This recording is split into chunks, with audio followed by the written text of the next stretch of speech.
사도행전 19장 9절 말씀.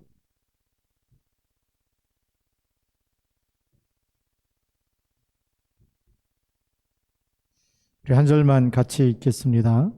어떤 사람들은 마음이 굳어 순종하지 않고 무리 앞에서 이 돌을 비방하거늘 바울이 그들을 떠나 제자들을 따로 세우고 두란노 서원에서 날마다 강론하니라. 아멘.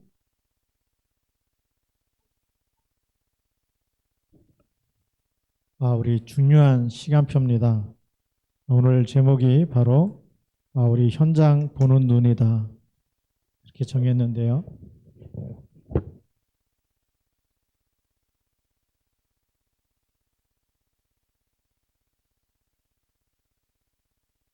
제자는 현장 보는 눈이 열려야 되겠죠. 특별히 오늘 사도행전 19장 9절 말씀 이렇게 보았습니다. 사도행전 19장 9절 여기 보면 무리가 있고 또 제자가 있습니다. 우리가 서론에서 먼저 보아야 될 부분이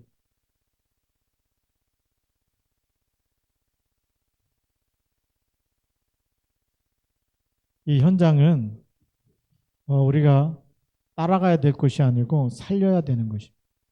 그렇죠? 우리가 잘못하면 여기서 현장에서 의식주를 해결해야 된다 이렇게 보는데, 하나님이 보는 현장은, 이 현장은 치유가 필요한 것이고 이 현장은 답을 줘서 살려야 될 현장이죠.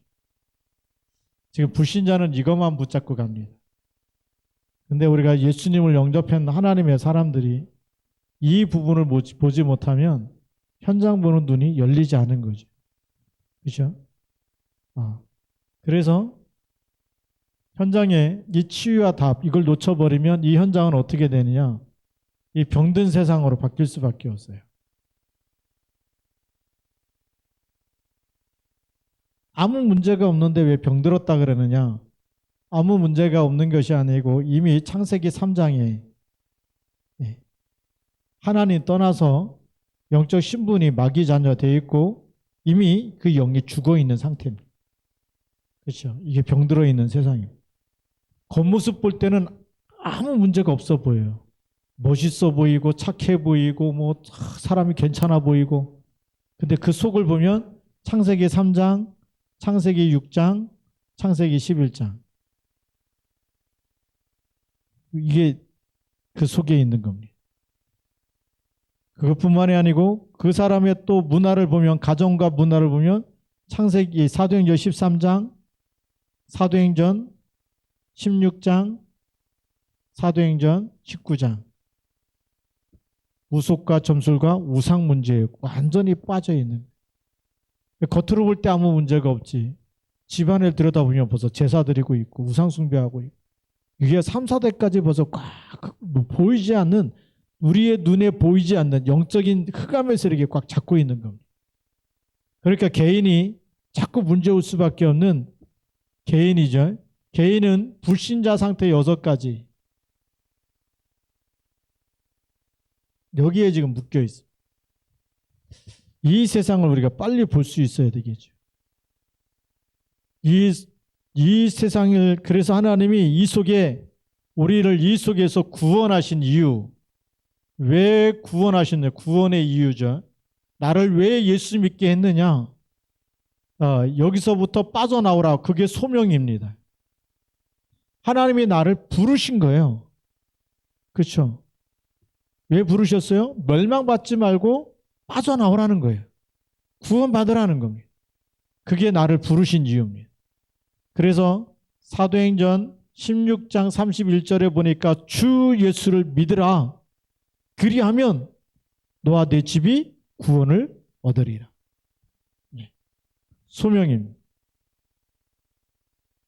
그러면 하나님이 나를 불러낸 사람은 뭐가 있습니까? 반드시 사명이 생기죠.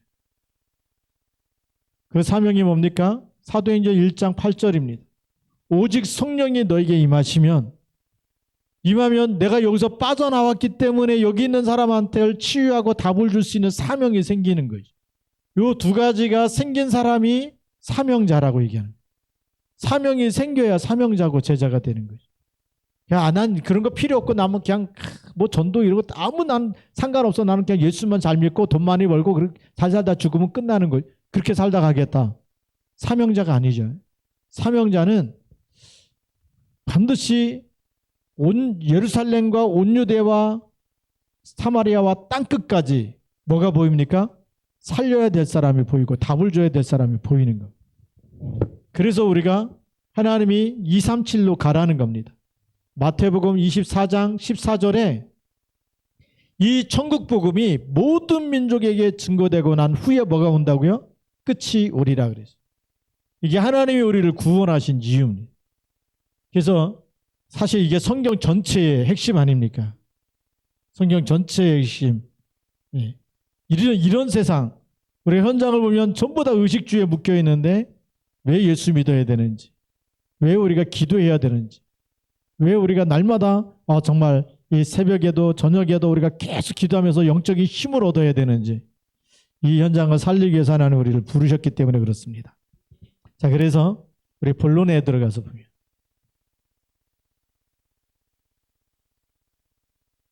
본론에는 무리가 있고 오늘도 보니까 제자가 있습니다. 근데 예수님께서 마태복음 5장 1절부터 7장까지 보면 그 무슨 말씀이 있냐면 이 산상보험이라고 하는 이 말씀이 누구한테 주신 거냐? 제자한테 주신 말씀. 7장 24절까지 우리는 여기를 산상보온이라고 얘기하죠. 근데 대상이 누구냐? 무리를 보시고 산에 올라가 앉으시니 제자들이 나온지라 그랬어요. 무리를 보시고 근데 산에 올라가니까 제자들이 나왔다.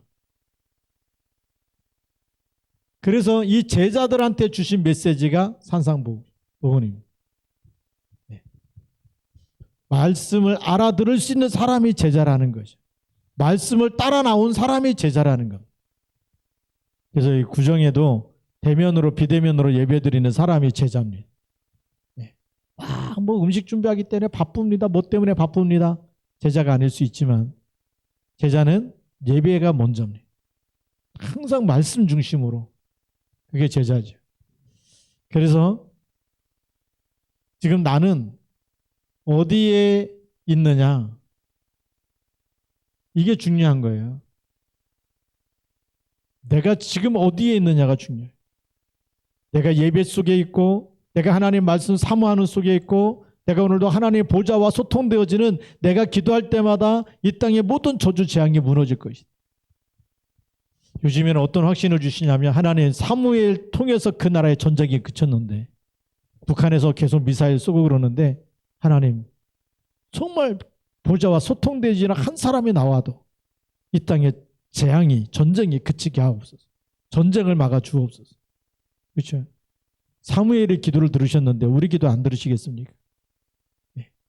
기도할 때마다 하나님이 보좌에서 응답하시면 되는 거 아니겠습니까? 그런 확신 가지고 기도하시기 바랍니다.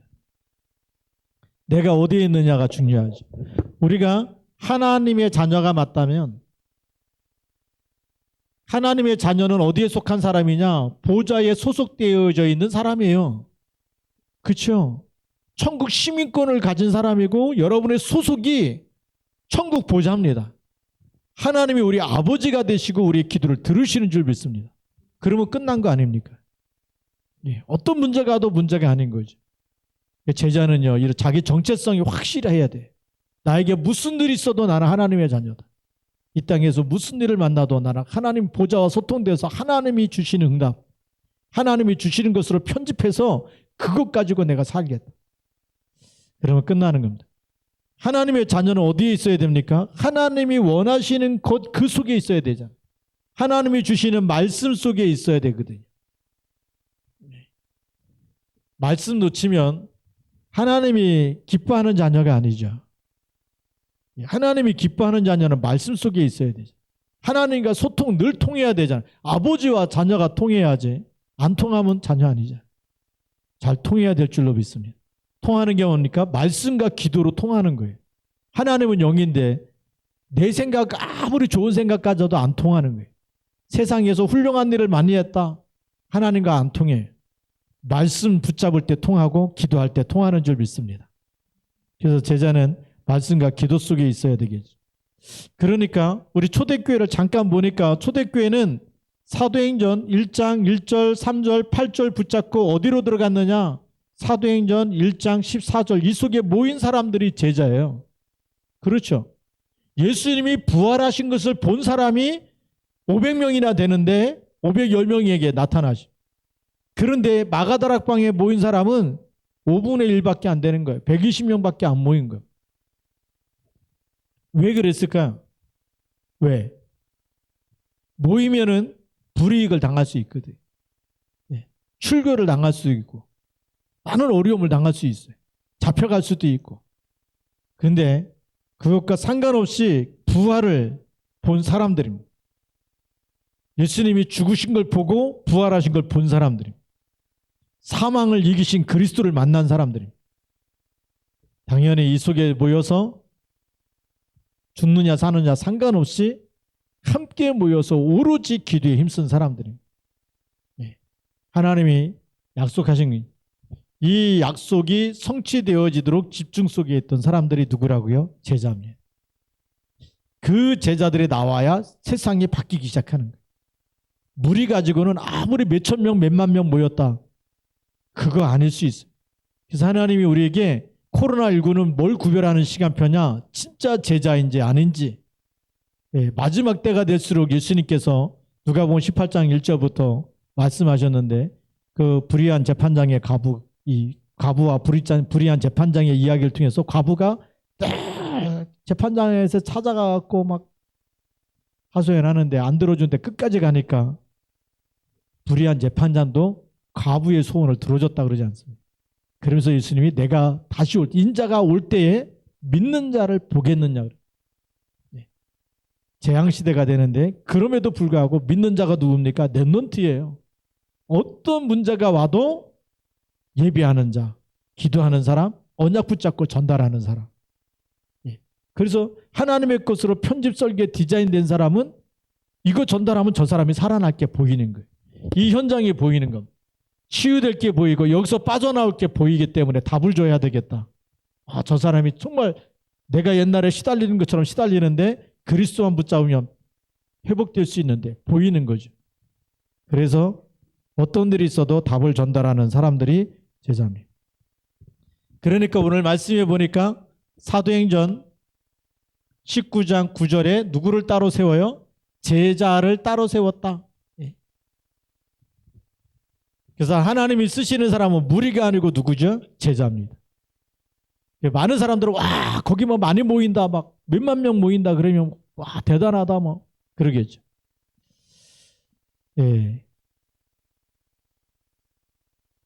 그 전에 어린이집에 이렇게 다락방 들어간 적이 있어요. 거기 선생님들이 막 큰 교회 다니고 그러는데 막 어떤 교회는 너무나 프로그램이 잘 돼 있다고. 프로그램에 은혜 받으면 안 되거든. 그렇죠. 그리스도와 나와의 관계가 회복돼야 되는. 그래서 이 사람은 무리가 되겠구나. 그렇죠. 막 연예인들 와서 막 간증하고 찬양하고 얼마나 멋있어 보이고 거기 있으면 막 은혜가 됩니까? 근데 진짜 은혜는 누구를 통해서 받아야 되죠? 그리스도로 은혜가 돼야 돼. 그렇죠. 하나님이 그리스도를 보내신 그 그리스도가 진짜 내 신앙의 기본이고 뿌리가 돼야 되고 각인돼야 되는. 그리스도는 은혜가 안 되고 막 연예인들이 와갖고 막 찬양하고 간증하는 걸로 은혜 됐다. 많은 사람이 모일 수 있지만 제자는 아닐 수가 있어. 그래서 우리는 이걸 항상 구분할 수 있어야 됩니다. 임시 시스템과 영원한 시스템.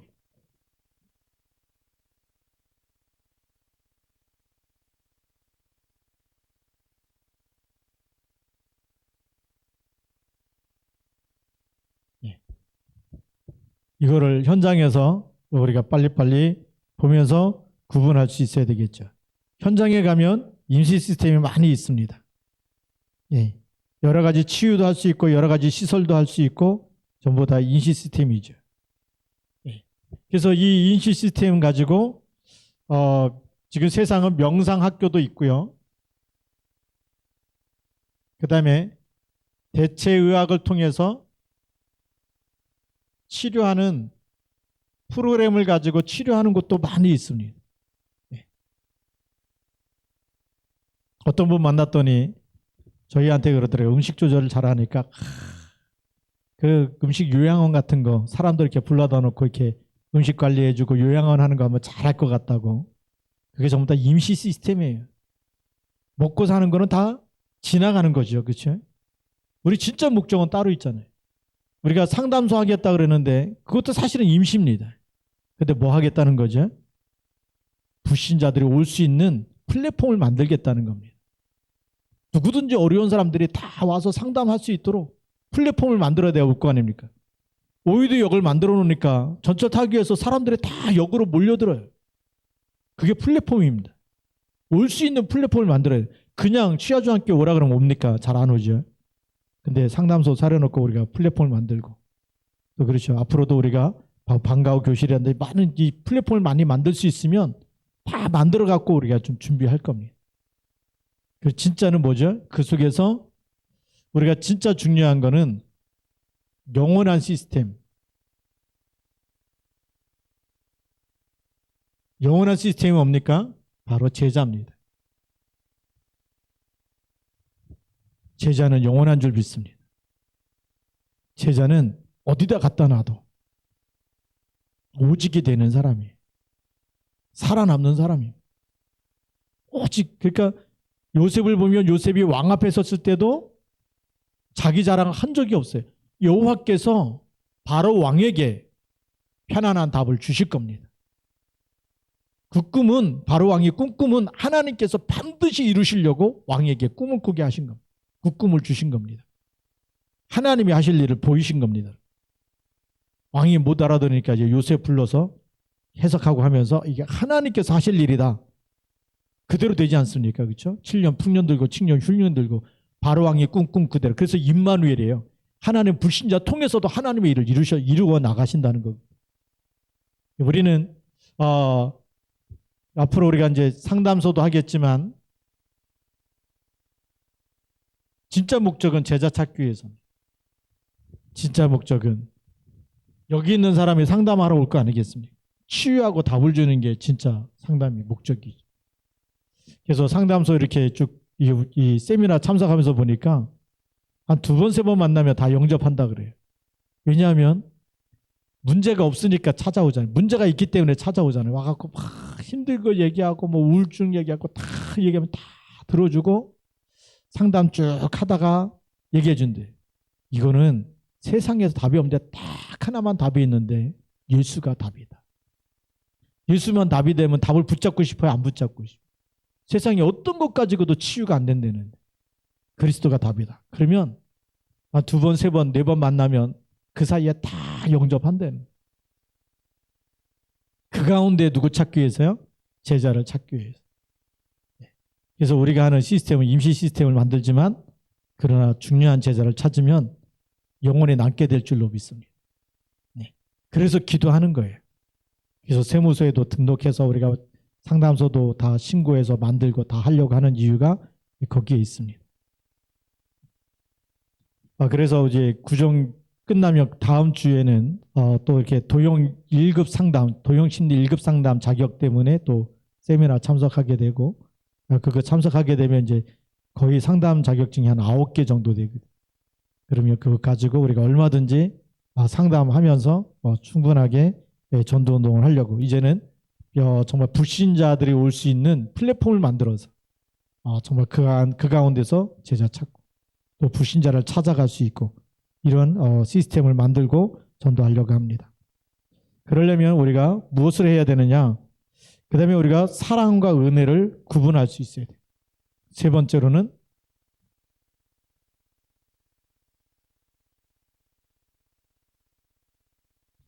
우리가 사람을 통해서 모든 문제가 시작되고 갈등이 시작되고 그러죠. 갈등도 찾아오고 문제도 찾아오고 시험에 들기도 하고 시험을 주기도 하고 전부 다 누구 때문이죠? 사람 때문에. 그래서 믿음의 대상은 사람이 아니에요. 교회까지 왔는데 왜 사람 때문에 시험 드냐? 그 믿음의 대상을 안 바꿔서 그래요. 문제 갈등 주고 시험 들게 하고 그 사람도 살려낼 만큼의 믿음이 있어야 돼.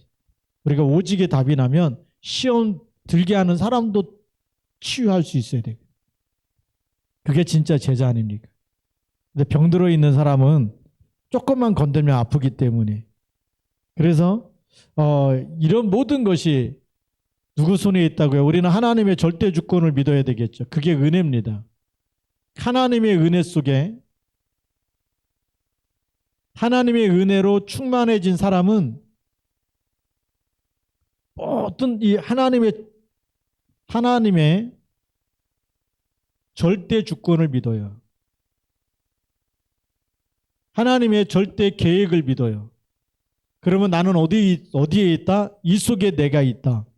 그러면 나에게 갈등 주는 사람도 맞다. 기도하라고 저 사람 기도해달라고 하는 사인이구나. 기도해주면 되거든. 그런데 상처를 받는다. 그거는 뭐죠? 하나님의 은혜 속에 있는 게 아니에요. 사람을 통해서 위로받으려고 하는 사람, 사람을 통해서 도움받으려고 하는 사람들은 반드시 나중에 문제가 와요. 믿는 도끼에 발등 찍힌다 그러죠.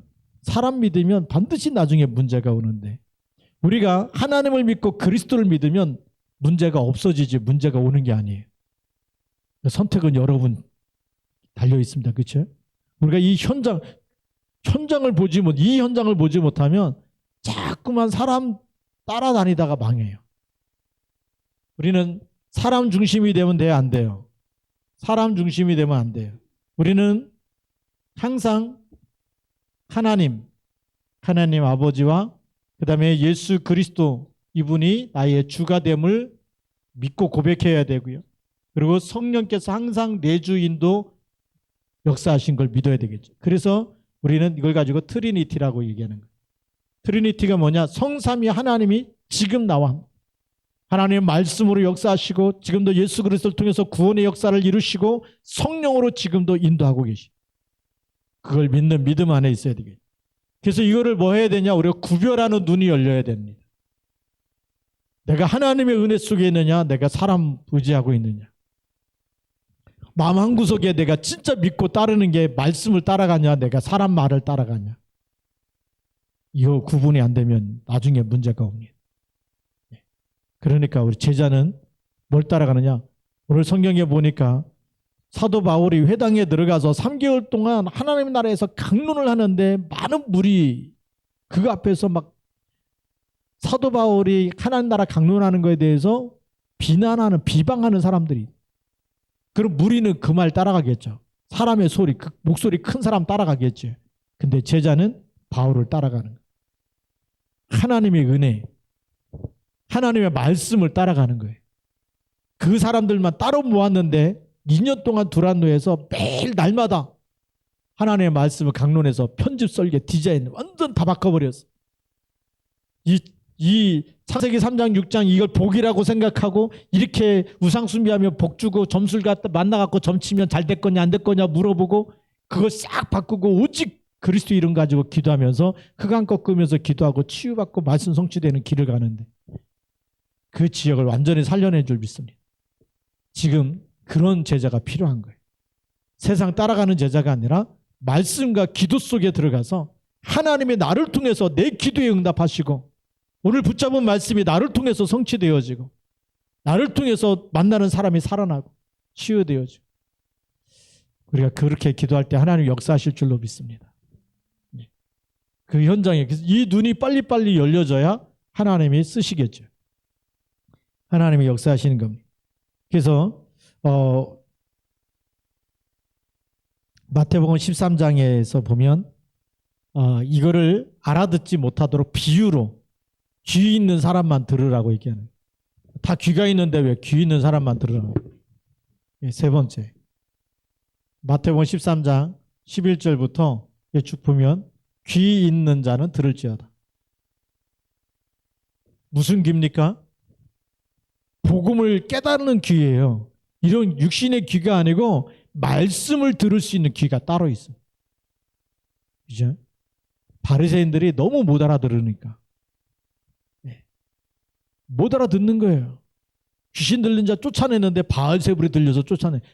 하나님이신 줄 모르고 예수 그리스도 그분이 하나님인 걸 모르니까 막 바알세불에 들려서 귀신 쫓아냈다.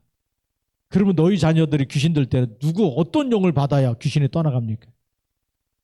귀신 쫓아낼 때 귀신 받아야 됩니까? 아니잖아요. 우리 그리스도 이름으로만 창세기 3장 11절 사단의 머리가 깨지는 줄 믿습니다. 그 말을 알아들을 수 있는 사람이 귀 있는 자예요. 복음을 들을 수 있는 사람. 들을 때마다 이 복음을 하나님이 나에게 주신 복음이구나. 강남 말씀 들을 때마다 이 말씀 오늘 나에게 주시는 말씀이구나. 그 말씀을 듣는 사람이 제자입니다. 그렇죠?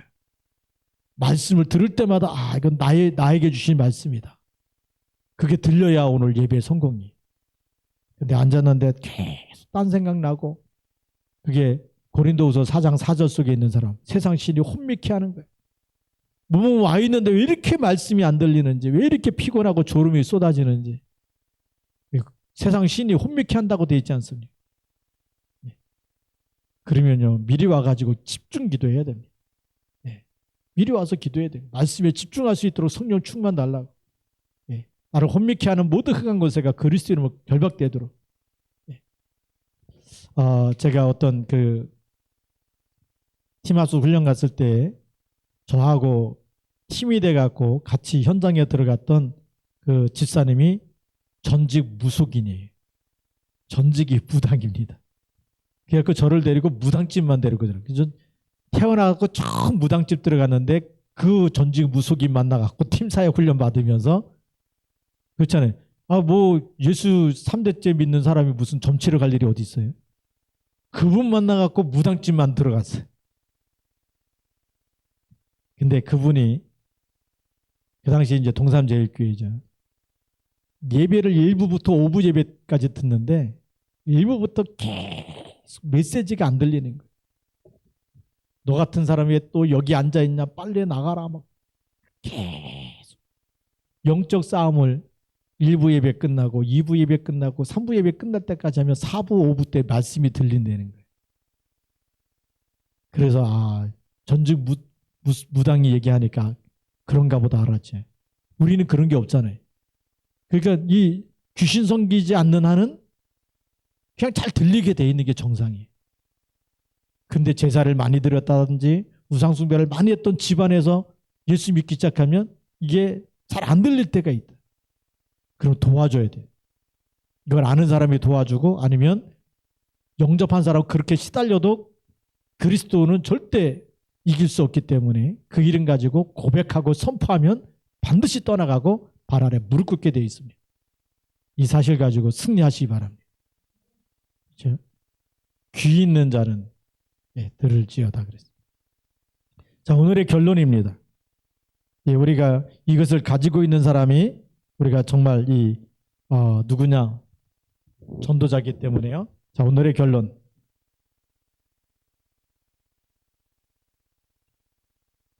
우리가 쭉 천장 보는 눈을 열어서 구원하신 이유와 무리와 제자 보는 눈, 임시 시스템과 영혼의 시스템을 보고 사람 중심이냐 은혜 중심이냐 이 속에 있는 사람은 어떤 결론이 나올까요?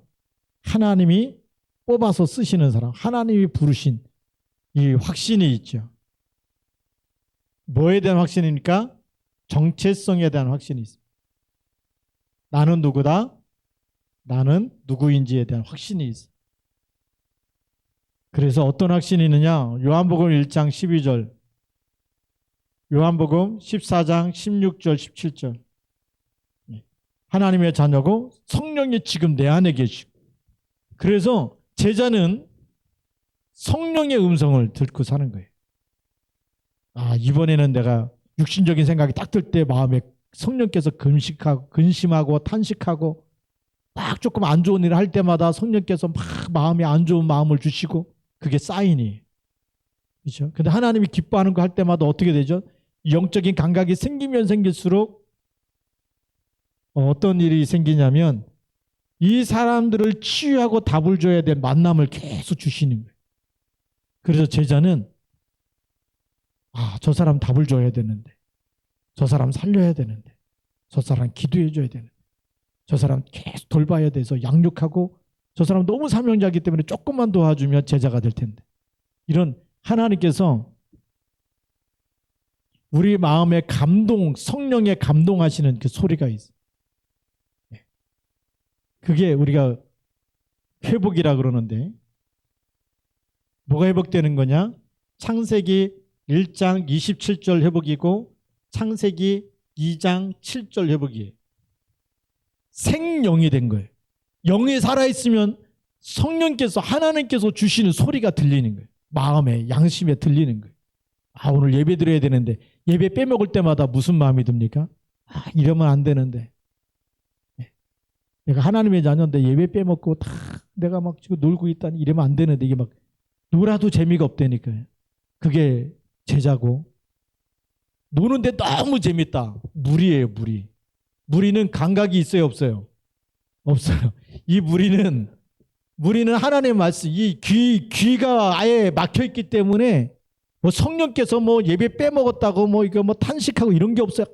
오늘 재밌다 막 오늘 놀러 갔더니 신난다 이러는 사람은 무리고 귀가 막힌 사람인데. 그런데 하나님의 영이 회복되고 생영이 있는 사람은 말씀 듣는 게 행복하고 기도하는 게 행복하고 예배드리는 게 행복해진다. 전도하는 게 행복해진다. 그렇죠? 그래서 이제 현장에서 이런 사람 찾아야 돼. 그런 사람은 우리 같이 한번 말씀 꼭 다락방 하자 그러면 하는 거예요. 왜요? 듣고 싶으니까. 네. 그렇게 예비된 사람이 있어. 영이 살아난 사람들은 자꾸 살고 싶어 해. 그런데 살려놔도 여기 안 들리는 사람은 그게 막 또 뭔가 매이는 것 같아. 그래서 안 한다 그러잖아요. 다락방 합시다가 안 해요. 영접해놓고 안 한다는 사람 많아요. 근데 제자는 뭐죠? 여기 제자는 비방해도 따라가는 사람입니다. 아니라 그래도 주는 그리스도 맞다라고 고백하는 사람. 왜죠? 나를 살리는 하나님의 소리를 들어요. 나를 살리는 복음을 들을 수 있는 귀가 있는 사람입니다. 그 사람은 승리하는 줄 믿습니다. 기도하겠습니다. 하나님 아버지 감사합니다. 오늘도 우리 주신 말씀 붙잡고 현장을 보며 현장을 살리며 제자 찾고 제자 시스템을 만드는 일에 그리스도 예수의 날까지 쓰임받게 하여 주옵소서. 우리 주 예수 그리스도의 이름으로 감사하며 기도드립니다. 아멘.